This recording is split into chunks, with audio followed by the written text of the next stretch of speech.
My 95-year-old guest is a senior Olympics champion and world record setter. Stay tuned to meet Don Pellmann.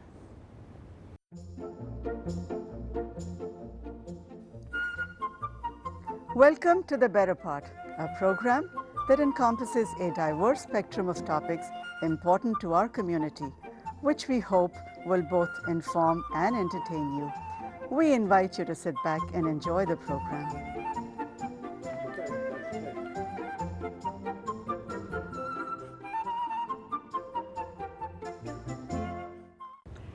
My guest, Don Pellmann, is a senior Olympics champion and world record setter. Welcome to the program, Don.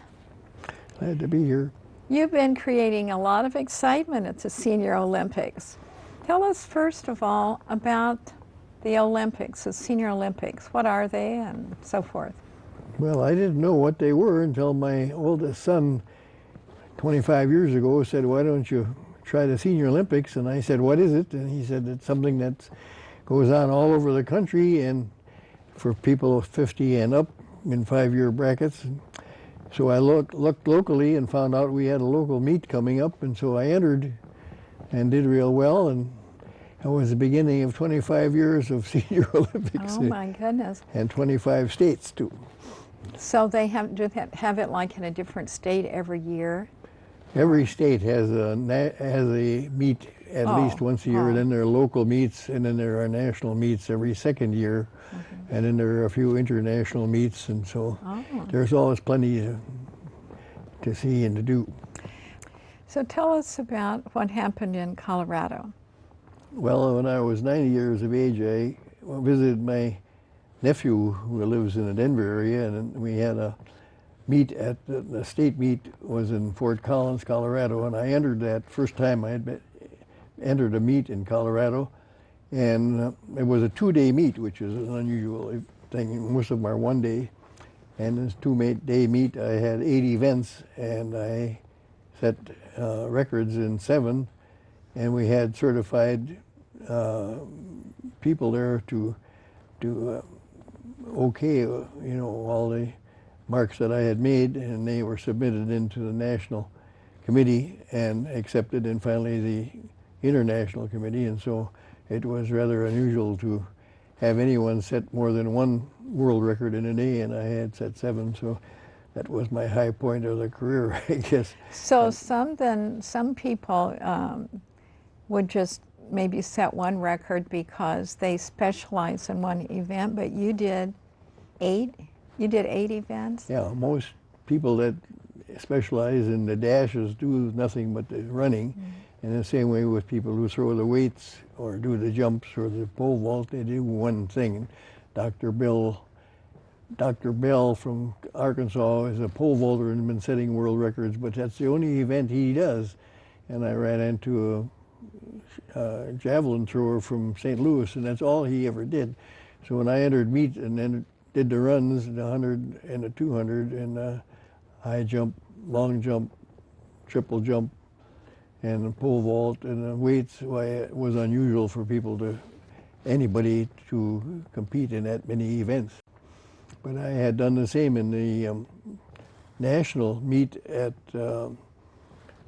Tucson, Arizona, a couple of years before that, and was the only one out of 10,000 entries in all sports. Of course, there's swimming and bowling and golf and all that stuff, but track and field is the most popular, and there were 10,000 entrants in the total thing, and I was the only one in the whole group that came back with 8 gold medals. Oh my goodness! Oh my goodness! That's wonderful. Another high point of my career, I guess. And then you have set world records. Do you break your own records then? Sometimes. Yeah, unless if you don't have at my age group, sometimes you have no competitors, so you're competing against the clock, and that's always been my goal, because once you get over 80 or 85, your competitors group is getting to be smaller. In a national meet, even at 80, we had something like 30 and 35 competitors, and in the running events, you had semifinals and finals before you preliminary events. But once you get into the state meets and older brackets, you sometimes have very few competitors, so you're trying to beat your own record because you have no competitors to compete against. Many times you compete against younger ones. They combine the 85, 90, and 95 group together in order to fill out the agenda and so forth. So anyway, it varies from meet to meet. So I've been into over 100 meets over the last 25 years, so it's quite an experience. I heard that you have won over 800 medals. Yeah, 800, and they're all gold except 5. I've never competed in an event in which I did not get a medal, which is quite unusual because you end up with a flu or bug or a cold or a twisted ankle. But I've always lucked out pretty well and been able to compete. So I've competed a couple times and I wasn't feeling at the top level, but always made out pretty well. Were you in athletics in school? Throughout I school? did a little bit in high school, but I was a depression kid and had a paper route. I couldn't compete in sports, but I did play a little basketball on a church team, played a little baseball, softball. And then I went on to college and I was track and field there. The only thing I did there was a high jump, and in those days I did have a part-time job there too, and so that career didn't amount to much. So from about 1934 and for about 35 years I had nothing in the way of track and field until my son talked me into the Senior Olympics. So. Well, did you do any other sports? I bowled a little bit, and I played a little tennis and a little golf, but I never really concentrated on too much. How did you learn to do all that? How to pole vault? Just by trying it.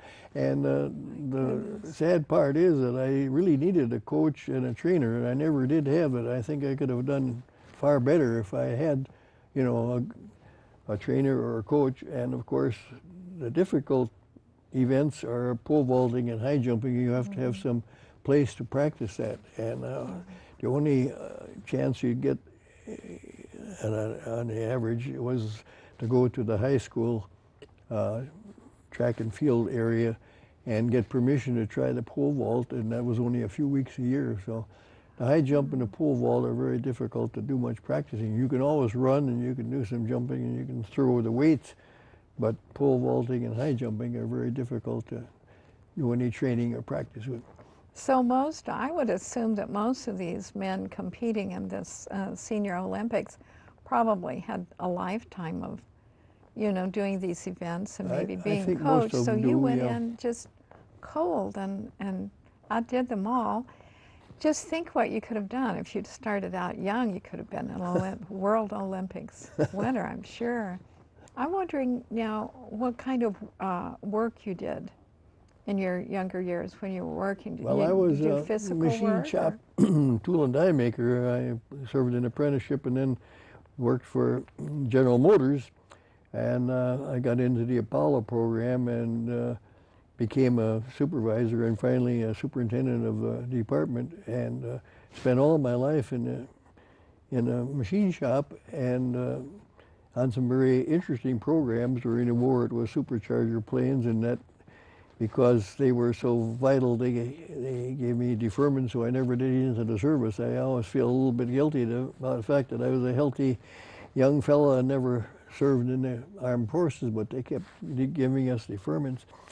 So I spent my whole life, working life, in a machine shop. Did you say you worked on the Apollo?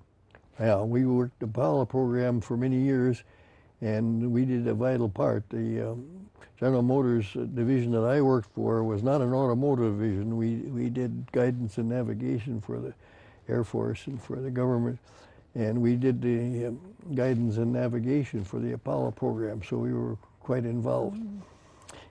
Well, I think you served your country well. Well, I think so, and it was an interesting occupation. Do you have like tips for anybody who would want to begin, who's never done the Olympics before? Do you have any tips for them? I found out in my own experience that I was not in very good shape. My first meet, I came home as a basket case. I entered only 6 events and I won them all. against the state champion of all things, he encouraged me to go to that first meet, and I couldn't understand how I beat him in the 100-meter dash and a few other things. But when I got ready to go home, I could hardly get into the car. I thought, if I'm going to compete in this sort of thing, I'm going to have to get a routine, and it has to be a year-round routine. It can't be a seasonal thing. Even though most Olympic meets are in the summer months, I did something all year round. You have to do something on a weekly basis, at least 2 or 3 times a week. And so I tried to do my events winter or summer and keep in shape. And in doing that way, just kept the weight down and try to keep in shape the best you can. Do you have plans to do more Olympics? More I doubt there'll competition? be many more because of 2 things. First, my wife's health is marginal, and I have to be close to her if I can.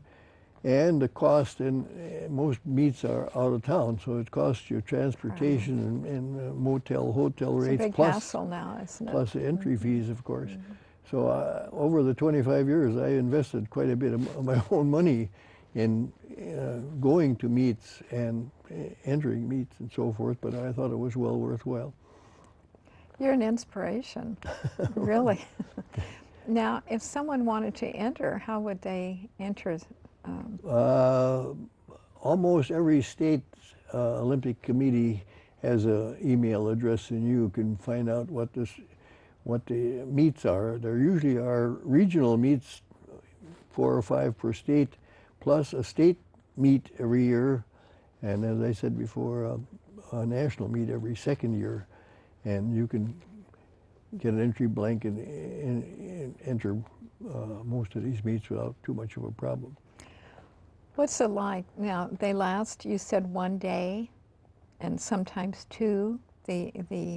Most meets are 1-day meets, and they're all bunched up in early morning. You start at 8 o'clock in the morning. At one meet, I remember in Fort Smith, Arkansas, I had 14 events all in one morning.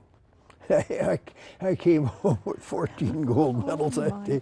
They had what they call fun events, the speed walking, baseball and football throwing, and a few things that I never really consider Olympic events, but they gave medals on it, and I entered all that stuff, and came home with another basket case that day. I had to stop on the way home and rub my muscles so I could drive the car.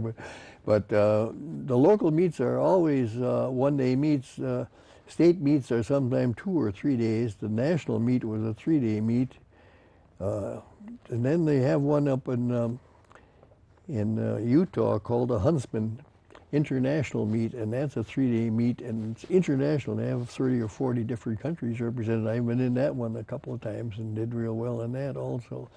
So I've been in about 3 or 4 international meets. We had a start of one that was supposed to be an annual affair 1 year in San Francisco and 1 year in Australia, and after 1 or 2 years they ran out of money and didn't continue it. But I was in that international meet, plus the ones in Huntsman, and always have been of much interest. And it's kind of nice to not only win a medal in a state meet or a national meet, but an international meet. It sounds a little bit more interesting. Yeah.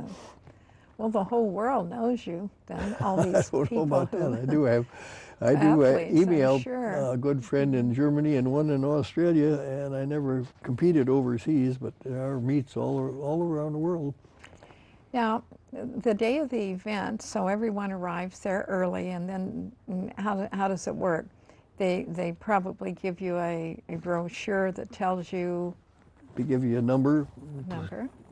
And then you have to go to each event. They give you a schedule. You go to an event and sign in, and they usually have, like in the 100-meter dash, they have heats, and they usually run the women first, and it varies. Sometimes they take the older ones first, sometimes they take the younger ones first. And sometimes you have a complication of 2 or 3 events happening at the same time. So you're ready to run the 100-meter dash, and you're due to throw the shot put, so you go over to the shot put place and you tell them I'm running the 100, how about giving me a standby, and you get an okay to compete a little bit later. So sometimes it's a little bit scary, but I've always been able to get them in okay.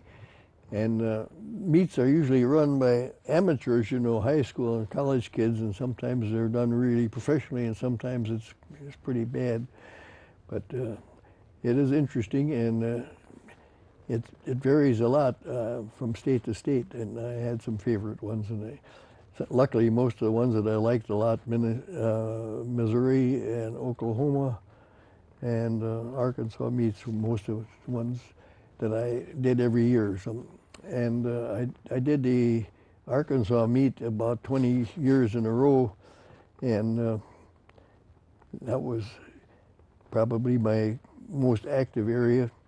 But I did get to other states. I've covered most of the South, all the way from Florida to Louisiana and Alabama and Arizona. And my sister lived in Hawaii, and I went over there for their first meet, and I got this medal, which is something unusual because it's a wooden medal. Beautiful. It looks like, is it made of teak? coral wood. Oh, And okay. so I went over there on their first meet. It was the weekend after Thanksgiving, and I did real well there. I won each event over there. So that was my furthest trip. I competed in California several times, Nevada, Utah, Wisconsin, my old hometown. I've been up there a couple of times. So all in all, quite a bit of travel and quite a bit of competition. When you go on these things, do you do a little sightseeing while as long as you're there? Yeah, most of the places I either have relatives or friends. So in Wisconsin, I still have relatives and friends there. In Colorado, I had my nephew there. But some areas like Kentucky, Elizabethtown was where they had their state meet, and I didn't know anybody there. Evansville, Indiana, didn't know a soul there. But one day drive and one day meet, and then drive home the next day. And my wife said, "How do you make out?" Well, I came out with 8 more gold medals to add to the collection. And then shirts, we always get a T-shirt, and I had 80, some of them hanging up in the garage. I had so many T-shirts from the Olympics that I didn't know what to do with them all, and gave them away. But this one, my grandkids gave me after my first state meet, and I kept adding the state championships to it until it filled up. And You have some on the back, too. yeah, in the back I've got something about the national meet in Tucson, where I had 8 gold medals and 5 were national records and 2 were world records. So that was my first really successful big meet. Do you get nervous before you start your competition? Not too much. I thought I would, especially on the dashes and stuff like that, but it never bothered me too much. I thought, you know, do the best you can, and I don't recall ever getting nervous. I was more concerned about weather conditions, like the meet in Tucson, for instance. It was a May meet, but we had 104 degrees on the track, and when at Baton Rouge in Louisiana was a pretty hot day, but luckily we had a field house that we could cool off in, and the events were in the track, and then you could go back into the field house to cool off. But temperature can be a problem if you're, especially in the longer events. I never did the long runs, the miles and the half miles, but these people that are 70, 80, 90 years of age, and they try to run a mile in that temperature, to me, it seems like kind of an unfair thing, because if you run a mile and it takes you 5 or 6 minutes, you get the same gold medal that the shot put guy does, and it takes 2 seconds to do the event, So it's a very mixed bag, I guess. So you become well acquainted then with some of these competitors, I guess, if you see them. A couple of them got to know me pretty well. I would know them by their sight, but one fellow said, "I'm getting sick of looking at your back." But anyway, we did have good fellowship, and you do run into some of the same competitors. So like some people would just run in their state, they would compete only in their state. Not everyone travels like you do. Yeah, that's right. Then. Yeah, some people just are local, either because of cost of travel or for some other reason, but there are some people that make a hobby of it and spend the whole summer going from one meet to the other. So I don't know with the number of medals I've got if that's how it rates with somebody that really wanted to do an awful lot. You run into people that are quite competitive, and I've run into an ex-Stanford athlete who now lives in San Diego area that he and his wife are top in their field, and they're about 15 years younger than me, in their 80s, 70s, late 70s and 80s, but they go to a lot of meets all around the world at all the various times of the year. So it can be a hobby or a avocation, I guess, whatever you want to call it. Who started the Olympics and how I long don't have know they what been going? At first it was a kind of a melange of different events, and they finally got all states to get together to get some standards, because some places were running a 100-yard dash instead of a 100-meter dash. Some of them were adding other oddball events, and so they finally got everybody together. Now all 50 states and the District of Columbia has a senior Olympic committee, and they're all standardized on their events, and they keep their records and do it in an organized way. So it's the biggest amateur event in athletics, Senior Olympics. Well, how did you feel when you got your very first gold medal? Well, that was that first meet. I thought it was kind of unusual. I had no idea how I'd make out, but the very first event and the very first meet was the 100-meter dash, and I was against the state champion. And that was the only meet my wife has ever been to anyway, and she watched as we came to the finish line. It was neck and neck, and he stumbled and fell at the finish line on a track that was sandy, and he got pretty well scraped up. And she said, "Boy, I know this is a dangerous sport, but there haven't been too many injuries that I noticed. You know, there are sore muscles, of course. You can always have some injuries, but only one really sad event that I remember. That was in Jonesboro, Arkansas. I competed in an indoor meet against some people that I had competed in before, and this fella at the finish line of the dash collapsed and died on the spot, and his wife was there and said this is what he had in mind. He knew he had a bad heart. So that was the only real sad thing, but there usually is paramedics at the meet to help you out if you got problems. I've already had to have ice bags and massages to help out to get through things, but basically I have never been injured or had a real bad problem. And I've never had any joint problems. You know, most football players or athletes end up with knee injuries, ankle injuries, hip injuries, and ends their career. And as a 175-year-old, 75-pound person, I shouldn't be doing well in the weights, the shot put and the discus. But the people that are heavy enough and big enough to throw those weights end up as a basket case at an early age, it seems. So I've won the shot put and discus fairly easily in most meets, which is kind of unusual, I think. This medal is kind of interesting because when I went to Hawaii, they etched a special thing out of a cliff dwelling thing. I don't know if you can get that out and look at it.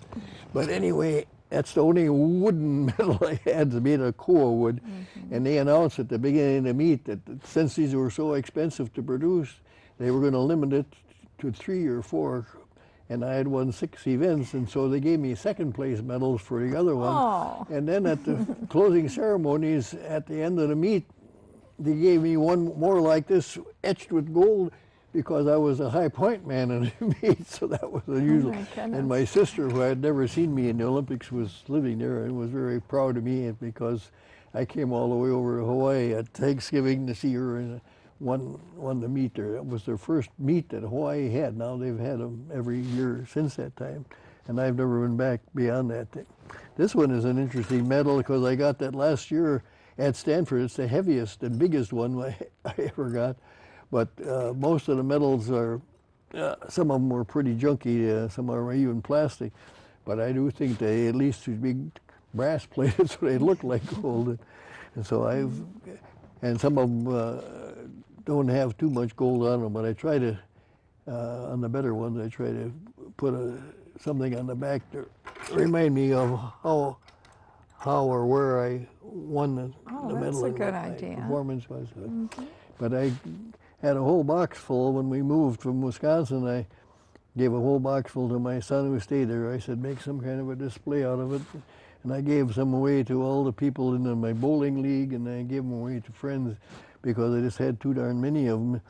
And now I ended up with some of my favorites, but I figured once you get that many medals, why do you need any more? But Well, I hope you get a lot more. I hope you continue competing. it gets pretty thin. Now, beyond 90, you'll find out that there are a few people that do events like if you take the shot put and don't drop it on your foot, why you might set a record. Well, I was watching you on YouTube doing the pole vault. Pole vaulting is the one that everybody is most amazed at. They say, "What? You're 95 years old and pole vaulting? Nobody pole vaults." You got up there. You Yeah. were over Gotta the get top. over that thing, but it's amazing that there are quite a few women that pole vault. Of course, they don't go up too high, but they have to get Especially when you didn't do it as a young person, you know, you started it late in life. It's just really amazing. Pole vaulting is a combination of running and arm strength and timing, so it's a kind of a complicated thing. But maybe I'll give up pole vaulting at 96. I'm only had 2 more months before I hit my 96th birthday. my We'll see goodness. how that goes. Well, you certainly get a lot of attention with all the news people and the articles in the newspaper and Well, I being was in interviewed a television couple of times way programs. back in my Arkansas days. Springfield, Missouri was the closest TV stations, and they came down to Mountain Home and interviewed me and made a pretty nice program of my training and some of my events, and I got a recording of that. But haven't been too many TV programs, but I've had quite a few newspaper articles and Well, you're on the internet. Thank you so much. Are I've we really all done? enjoyed hearing about all Well, this. We're really impressed. It's just wonderful that you can do this and that you enjoy it and you're so humble about it and everything. So thanks so much for coming.